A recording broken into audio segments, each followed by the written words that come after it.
சூலமித்தியே, திரும்பி வா, திரும்பி வா. சூலமித்தியே, நாங்கள் உன்னை பார்க்கும்படிக்கு திரும்பி வா, திரும்பி வா. சூலமித்தியில் நீங்கள் என்னத்தை பார்க்கிறீர்கள்?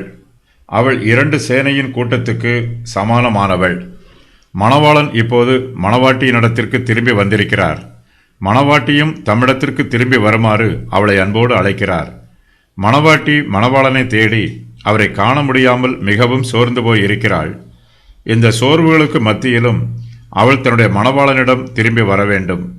அவளுடைய ஆத்தும நேசரிடம் அவள் திரும்பி வரும்போது அவளுடைய ஆத்மாவுக்கு ஆறுதலும் இன்பமும் உண்டாகும். கிறிஸ்துவின் சபையானது எங்கு சூலமித்தி என்று அழைக்கப்படுகிறது. இந்த வார்த்தை சாலேம் என்னும் வார்த்தையை குறிக்கிறது. சாலேம் மணவாட்டியின் பிறந்த ஊர். அதுதான் அவள் வாசம் பண்ணுகிற ஊர். சூனேம் ஊரை சேர்ந்தவள் சூலமித்தி என்று அழைக்கப்படுகிறாள். கர்த்தருடைய பரிசுத்தவான்களுக்கு பரலோகமே அவர்களுடைய சாலேம். அதுவே அவர்கள் பிறந்த ஊர். கர்த்தருடைய பிள்ளைகள் பரலோக வாசிகள். அவர்கள் பரம தேசத்தை சேர்ந்தவர்கள். இந்த பூமி நமக்கு நித்திய வாசஸ்தலம் அல்ல.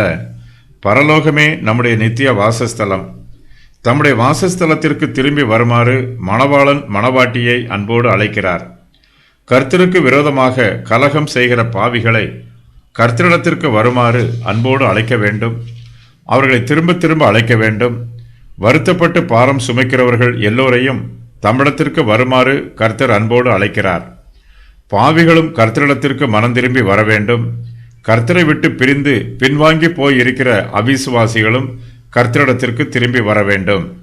தம்மிடத்திற்கு வருமாறு கர்த்தர் எல்லோரையும் திரும்ப திரும்ப அழைக்கிறார். திரும்பி வா, திரும்பி வா என்று மறுபடியும் மறுபடியுமாக தம்முடைய மணவாட்டியை அழைக்கிறார். நாங்கள் உன்னை பார்க்கும்படிக்கு சூலமித்தியே, திரும்பி வா, திரும்பி வா என்று மணவாளன் தம்முடைய மணவாட்டியை அன்போடு அழைக்கிறார். என் ஆத்துமாவே, நீ எனக்குள் ஏன் தேங்குகிறாய் என்று சங்கீதக்காரர் சொல்லுகிறார். நம்முடைய ஆத்துமா கர்த்தரிடத்தில் திரும்பி வருவதற்கு தயங்கக்கூடாது. கர்த்தரை தேடும் முயற்சியில் நாம் சோர்ந்து போய்விடக்கூடாது. கர்த்தர் நம்மை பார்க்கும்படிக்கு விரும்புகிறார். தம்முடைய மணவாட்டி தம்மிடத்தில் திரும்பி வந்த பின்பு மணவாளன் அவருடைய முகத்தை பார்க்கும்படி விரும்புகிறார். நாங்கள் உன்னை பார்க்கும்படிக்கு திரும்பி வா, திரும்பி வா என்று அன்போடு அழைக்கிறார். மணவாட்டி தன்னுடைய மணவாளனிடம் வந்த பின்பு துக்கமாய் இருப்பது போல அவள் தன்னுடைய முகத்தை முக்காடிட்டு கொள்ளக்கூடாது. கர்த்தரிடத்தில் வந்த பின்பு நமக்கு துக்கம் இருக்காது. நம்முடைய துக்கம் சந்தோஷமாய் மாறும். தம்முடைய பிள்ளைகள் உற்சாகமாகவும் சந்தோஷமாயும் மனத்தாழ்மையோடும் இருக்க வேண்டும் என்று கர்த்தர் விரும்புகிறார். நம்முடைய முகம் கர்த்தருக்குள் பிரகாசமாய் இருக்க வேண்டும். நம்முடைய பரிசுத்தத்தின் அழகை கர்த்தர் பார்க்க விரும்புகிறார். இங்கு ஒரு கேள்வியும் அதற்குரிய பதிலும் கொடுக்கப்பட்டிருக்கிறது. சூலமித்தியில் நீங்கள் என்னத்தை பார்க்கிறீர்கள்? இது கேள்வி. அவள் 2 சேனையின் கூட்டத்திற்கு சமானமானவள். இது அந்த கேள்விக்கான பிரதியுத்தரம்.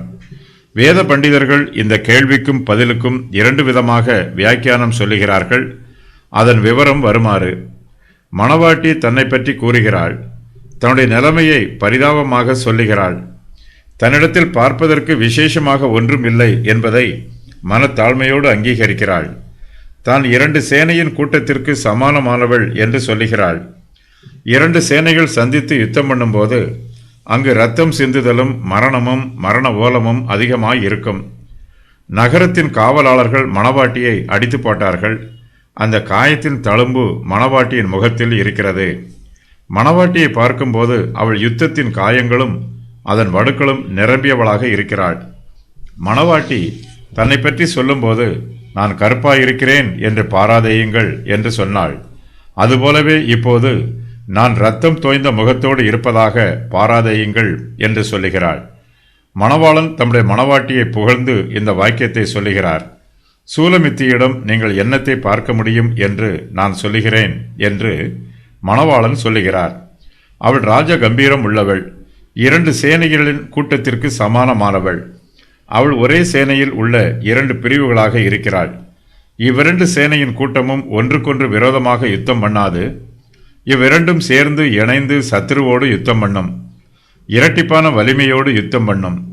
யாக்கோபு தேவதூதர்களை பார்த்து, இது தேவனுடைய சேனை என்று சொல்லி அந்த ஸ்தலத்திற்கு மக்கனாயீம் என்று பெயரிட்டார். மணவாட்டி மக்கனாயீமை போல இருக்கிறாள். 2 சேனையின் கூட்டத்திற்கு சமானமாய் இருக்கிறாள். தேவதூதர்களின் கூட்டமாக இருக்கிறாள். பரிசுத்தவான்களின் கூட்டமாக இருக்கிறாள்.